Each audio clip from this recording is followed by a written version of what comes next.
सरपंच संतोष देशमुख हत्या प्रकरणाची उद्या बीड कोर्टात सुनावणी, तर विशेष सरकारी वकील उज्ज्वल निकमही या ठिकाणी उपस्थित राहणार। उद्याच्या सुनावणीवर सर्वांचं लक्ष।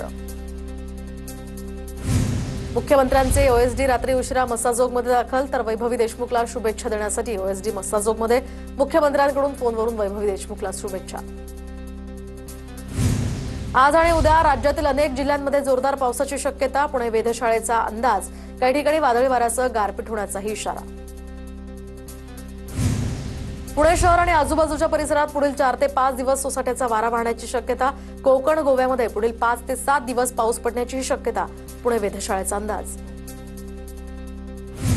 नागपुरात सलग तिसऱ्या दिवशी गारपिटीसह जोरदार पाऊस। ढगाळ वातावरणामुळे तापमानात 4.3 अंशांनी हे तापमान घसरून 38 अंशांवर।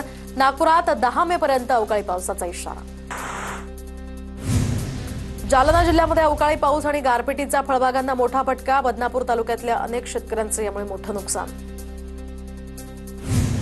जालन्यामध्ये अवकाळी पाऊस आणि गारपिटीचा फळबागांनाही मोठा फटका। बदनापूर तालुक्यातल्या अनेक शेतकऱ्यांचं मोठं नुकसान।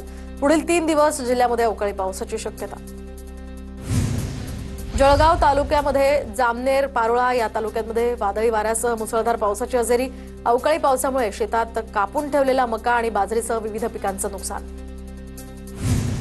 लोणावळ्यातील प्रसिद्ध भोशी धरणाच्या पायऱ्यांची दुरावस्था। पावसाळ्यापूर्वी पायऱ्या दुरुस्त करण्याची मागणी। पायऱ्यांची दुरुस्ती न झाल्यास आंदोलन करण्याचा मनसेचा इशारा। राज्य मंडळानं जाहीर केलेल्या 12वीच्या निकालामध्ये 1929 महाविद्यालयांचा निकाल 100%, 38 महाविद्यालयांचा निकाल 0%। पुणे विभागामध्ये सर्वाधिक 310 महाविद्यालयांचा निकाल 100% लागलाय, तर सर्वात कमी लातूरचा निकाल।